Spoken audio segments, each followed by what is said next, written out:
आज की कहानी मध्य प्रदेश की संस्कार धानी इंदौर से है। इंदौर से मेरा व्यक्तिगत लगाव भी है क्योंकि मैं इंदौर में कुछ महीने रहा हूं। उन दिनों मैं दैनिक भास्कर में रिपोर्टर था और बहुत सीनियर जर्नलिस्ट आदरणीय श्री श्रवण गर्ग जी के सानिध्य में मुझे काम करने का मौका मिला था। बहरहाल नॉस्टैल्जिक हो रहा था थोड़ा, लेकिन उधर की बातें न करके आइए मुद्दे की बात करता हूँ। इंदौर में एक पुलिस स्टेशन है जिसे एरोड्रम पुलिस स्टेशन के नाम से जाना जाता है, हवाई अड्डा। और इसी एरोड्रम पुलिस स्टेशन की हद में एक लोकेलिटी है, नाम है अशोक नगर। इस अशोक नगर लोकेलिटी में शनिवार 9 दिसंबर की रात को एक भयानक वारदात की खबर लोगों को मिलती है। असल में यहाँ एक मकान है जिस मकान में एक महिला रहती थी और महिला का नाम था सरिता नरवरिया। तो सरिता नरवरिया के मकान का जो दरवाज़ा है वो वाइड ओपन था, खुला हुआ था। और जब लोगों ने इसको देखा तो लोगों को बात थोड़ी संदिग्ध लगी कि रात के तकरीबन 8:30 पौने 9 बज रहे हैं और मकान का दरवाज़ा यूँ खुला हुआ है। आमतौर पर ऐसा होता नहीं है, लोग कम से कम थोड़ी सुरक्षा तो रखते हैं। तो लोगों ने जब पता करने की कोशिश की तो लोगों को गेट के पास कुछ खून के निशान भी नज़र आए। और इस तरह से जब लोगों ने अंदर झांक कर देखा और सरिता को आवाज़ लगाकर बुलाया, अंदर से कोई जवाब नहीं मिला तो लोगों को चिंता हुई। फिर लोगों ने जब एक्सप्लोर किया, अंदर गए लोग, आस पड़ोस के लोग, तो उन्होंने देखा कि अंदर सरिता की खून से सनी हुई लाश पड़ी है और साथ ही लाश पड़ी है एक और अनजान आदमी की। यह अपने आप में बहुत ही डरावनी और बहुत ही भयानक बात थी। और जिस तरह से दोनों लाशों को रक्त रंजित किया गया था, चाकू जैसे धारदार हथियारों से कई बार वार किए गए थे, उसे देखकर जो है लोग दहल गए। लोगों ने फौरन पुलिस को इन्फॉर्म किया और इंदौर पुलिस की टीम थोड़ी ही देर में अशोकनगर के इस मकान पर मौजूद थी। पुलिस जब मौके पर पहुंची तो पुलिस ने देखा कि इस मकान के दरवाजे पर, गेट पर कुछ फोर्सफुल एंट्री के निशान थे। यानी जब कोई इंसान ज़बरदस्ती घुसता है तो कोई ना कोई निशान छूट जाता है, चाहे वो कोई चिटकिनी टूट गई हो या गेट जो है वो ज़्यादा खुला हुआ हो, उस पर कोई ताकत लगी हो। और इसी तरह से कुछ खून के धब्बे वगैरह जो वहाँ पड़े हुए थे उनको मिटाने की भी कोशिश हुई थी। ये बात भी पुलिस वालों ने देखी और फिर पुलिस को ये मंजर देखकर समझ में आ गया कि जिस तरह से यहाँ 2 लोगों की हत्या हुई है वो मामला जो है मामूली नहीं है, बल्कि कत्ल करने वालों की तादाद 1 से ज़्यादा होगी। तो जो दूसरा आदमी था उसकी पहचान रवि सरवटे के तौर पर हुई। और एक बहुत अजीब बात ये थी कि ये जो रवि सरवटे है, इसके पूरे जिस्म पर एक भी कपड़ा नहीं था और इसके चेहरे पर एक पट्टी बंधी हुई थी जो सरक कर गले में आ गई थी, जबकि सरिता की लाश भी वहीं पड़ी हुई थी।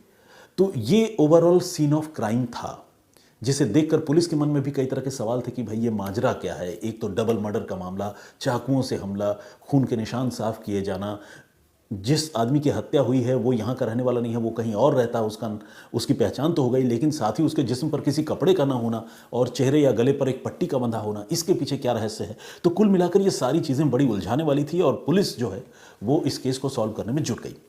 पुलिस ने सबसे पहले इन दोनों के मोबाइल फ़ोन को तलाशना शुरू किया ताकि ये पता चले कि भाई इनके मोबाइल फ़ोन से आखिरी बार किससे बातचीत हुई, कॉल डिटेल चेक करें, कुछ मैसेजेस देखें। लेकिन पुलिस की ये कोशिश जो है तब नाकाम हो गई जब उन्होंने रियलाइज़ किया कि इन दोनों का मोबाइल फ़ोन मौका वारदात पर नहीं है, यानी सरिता के घर से दोनों का मोबाइल फ़ोन गायब हो चुका है। जाहिर है जिन्होंने हत्या की वही मोबाइल फ़ोन अपने साथ ले गए थे। अब पुलिस टेक्निकल इन्वेस्टिगेशन के सहारे इस मामले में आगे बढ़ने का फैसला करती है। पुलिस सबसे पहले दोनों के मोबाइल फ़ोन की CDR निकलवाने की कोशिश करती है, यानी कॉल डिटेल रिकॉर्ड, जिससे ये पता चल जाए कि इनकी अपने मौत से पहले आखिरी बार किससे बात हो रही थी, वो कौन लोग थे। एक तो ये, दूसरा ये पुलिस आसपास के इलाके में जो CCTV कैमरे लगे हैं उसकी फुटेज भी चेक करने का फैसला करती है। और इस काम में अलग अलग पुलिस टीमों को लगाया जाता है जो टेक्निकल इन्वेस्टिगेशन के माहिर हैं और CCTV फुटेज वगैरह भी जो प्रॉपर तरीके से एग्जामिन कर सकते हैं। और ये जो पुलिस टीमें हैं, आपको जानकर अच्छा भी लगेगा और आपके मन में पुलिस वालों के प्रति थोड़ी सम्मान की भावना भी बढ़ेगी। तकरीबन 125 कैमरों की CCTV फुटेज ये लोग एग्जामिन करते हैं, एक्सप्लोर करते हैं और उस फुटेज में पुलिस को कुछ संदिग्ध लोगों की तस्वीरें नजर आती है। अब पुलिस, मोबाइल फ़ोन तो ऑलरेडी गायब है लेकिन CDR तो निकाली जा सकती है। पुलिस अब जब CDR निकालती है तो ये भी देखती है कि ये जो रवि सरवटे है और सरिता नरवारिया है, इन दोनों की मोबाइल पर आपस में एक दूसरे से काफ़ी बातचीत होती है और लंबी बातचीत भी होती है, जिससे ये देखकर साफ हो जाता है कि इन दोनों के बीच में घनिष्ठता का रिश्ता है। अब ये लोग रिश्ते में देखा जाए तो एक दूसरे के कोई नहीं थे, पति पत्नी नहीं थे और कोई भाई बहन भी नहीं थे, लेकिन एक दूसरे से इनके बड़े घनिष्ठ संबंध थे। उधर रवि सरवटे के बारे में ये पता चलता है कि वो एक होटेलियर है, यानी एक होटल का मालिक है और उसका अपना भरा पूरा परिवार है, बच्चे हैं, बीवी है, सब लोग हैं परिवार में। सरिता के भी बच्चे थे। तो ये दोनों महिला और पुरुष जो है एक दूसरे के काफ़ी करीब थे। मोबाइल फ़ोन को देखकर ये बात लग रहा था। अब जब पुलिस ने एक्सप्लोर करना शुरू किया तो पुलिस को कुछ एक संदिग्ध मोबाइल नंबरों का भी पता चला जिनसे इन लोगों की मृत्यु से पहले, मौत से पहले, हत्या से पहले बातचीत हुई थी। और उन नंबरों और सीसीटीवी कैमरों में जो फुटेज पुलिस को मिले थे, उन दोनों चीज़ों को पुलिस ने जब मिलाया तो तस्वीर उभर कर सामने आई एक दंपत्ति की, जिसमें पत्नी का नाम था पिंकी और पति का नाम था नितिन पंवार। ये पिंकी और नितिन जो है ये इंदौर के ही खजराना इलाके में रहने वाले थे, वहाँ इनका घर था।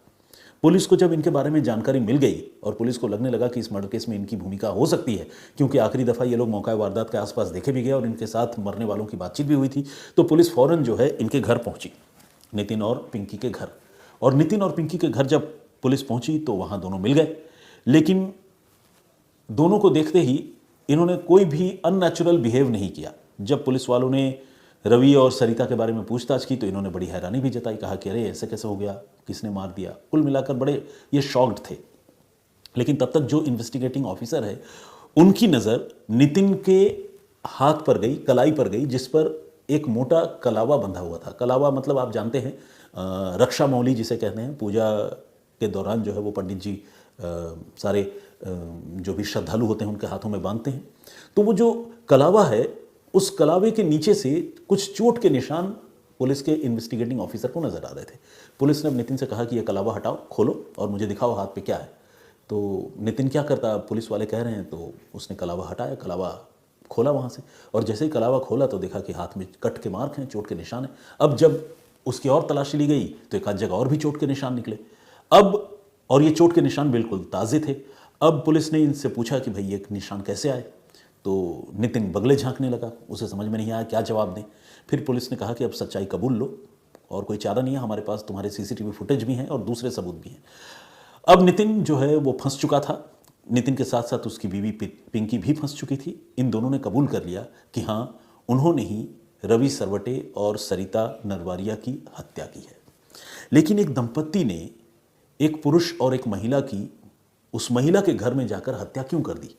इस कत्ल के पीछे क्या वजह थी, और वो भी इतने अजीबोगरीब तरीके से कत्ल?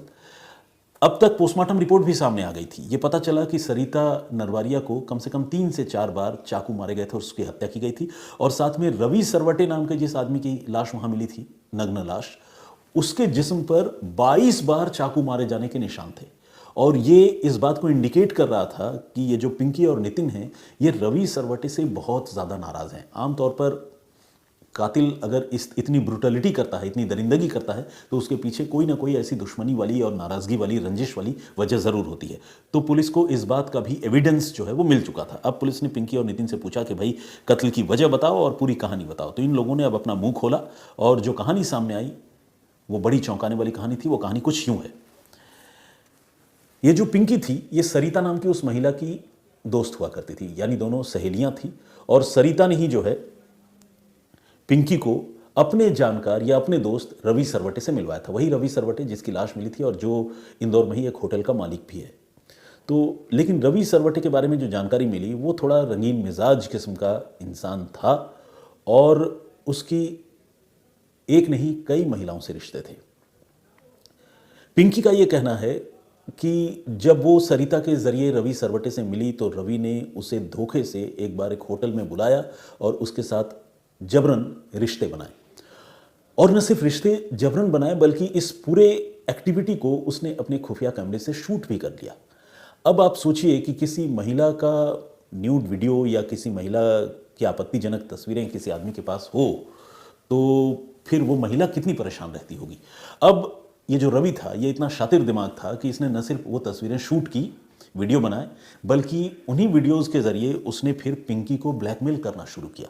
अब हालत ये हुई कि रवि जब चाहता तब वो पिंकी को बुलाता और पिंकी परेशान क्या करती, वो रवि के पास जाती। इस तरह से ये जो एक्सप्लॉयटेशन का सिलसिला है, शोषण का जो सिलसिला है, ये लगातार चलता रहा। ये पुलिस के इन्वेस्टिगेशन में ये सारी बातें सामने आई। और फिर पिंकी ने ये भी बताया कि रवि के इस तरह से उसको एक्सप्लॉयट करने की जानकारी देर सवेर उसके पति नितिन को भी मिली, और फिर नितिन जो है बड़ा गुस्सा हुआ। कोई भी पति गुस्सा होता। फिर नितिन और पिंकी के बीच में रवि को लेकर लड़ाइयों की शुरुआत हो गई, झगड़े होने लगे। और फिर एक वक्त ऐसा आया जब पिंकी ने और नितिन ने आपस में ये तय किया कि वो ये रवि सरवटे नाम की जो परेशानी है, इस परेशानी से हमेशा हमेशा के लिए निजात पाएंगे और उसकी हत्या कर देंगे। इन दोनों ने गुस्से में आकर सरिता की भी हत्या करने की प्लानिंग की, क्योंकि उनको लगा कि इस मामले में सरिता भी बराबर की दोषी है, जिसने एक गलत आदमी से पिंकी की दोस्ती करवाई थी, जिसने उसको एक्सप्लॉइट करना शुरू कर दिया था। तो खैर ये प्लानिंग पति पत्नी ने की, और इस प्लान के मुताबिक 9 दिसंबर को यह हत्या हुई थी। उससे एक रोज़ पहले 8 दिसंबर शुक्रवार को पिंकी ने अपनी सहेली सरिता को फ़ोन किया प्लानिंग के मुताबिक, और फ़ोन करके ये कहा कि वो रवि से मिलना चाहती है और ये बढ़िया होगा कि रवि से अगर तुम्हारे ही घर में मेरी मुलाकात हो जाए। तो सरिता और रवि के तो अच्छे रिश्ते थे ही। सरिता ने कहा कि इसमें कौन सी बुरी बात है, बिल्कुल तुम चलिए आओ, मैं उसको बुलाती हूँ रवि को। तो ये बात तय हो गई। इसके बाद शनिवार को पिंकी अपने पति नितिन के साथ सरिता के घर पहुंची, लेकिन नितिन जो है घर के अंदर नहीं गया। नितिन घर के बाहर किसी जगह पर छुपा रहा, खड़े होकर सही मौके का इंतजार करता रहा। पिंकी अकेली घर के अंदर गई, और घर के अंदर जाकर जब उसने देखा कि अभी रवि वहाँ पर नहीं आया है, सरिता अकेली है, तो उसको लगा कि ये सही मौका है कि वो सरिता का काम तमाम कर दे। फिर पिंकी ने अपने पति को इशारा दिया या धोखे से बुलाया, जो भी है। नितिन जो है अब सरिता के घर में घुस गया, और सरिता के घर में घुसने के बाद पति पत्नी दोनों ने मिलकर सरिता को काबू किया, और उसके बाद एक के बाद एक उसे कई चाकू मारे। कम से कम 3 से 4 चाकू मारकर पति पत्नी ने पहले सरिता की हत्या कर दी, और उसके बाद उसकी लाश छुपा दी, और खून के जो धब्बे वहाँ पर थे वो भी जल्दी से साफ कर दिए, क्योंकि उन्हें पता था कि कुछ ही देर में रवि भी यहाँ पर आने वाला है। वही रवि सरवटे जो लगातार कई महीनों से पिंकी को ब्लैकमेल कर रहा था। ये सब करने के बाद नितिन जो पिंकी का पति है वो फिर घर से बाहर चला गया, इंतज़ार करने लगा कि कब रवि आता है। रवि आया, सरिता वहाँ नहीं थी, लेकिन सरिता के बारे में वो बाद में पूछता। उसने पिंकी को देखा, और पिंकी को देखने के फ़ौरन बाद उसने जो है पिंकी को फिर से उसके साथ रिश्ते बनाने के लिए वो जिद करने लगा। पिंकी इस बार पूरी तरह तैयार होकर आई थी। पहले उसने मना किया, लेकिन फिर जब रवि इंसिस्ट कर रहा था तो प्लानिंग के मुताबिक पिंकी जो है वो रिश्ते बनाने के लिए राज़ी अपने आप को दिखाने लगी। और फिर उसने कहा कि चलो एक गेम खेलते हैं, और फिर गेम खेलने के मुताबिक गेम खेलने की बात कहकर उसने सबसे पहले रवि की आंखों में पट्टी बांध दी, ब्लाइंड फोल्ड जिसे कहते हैं।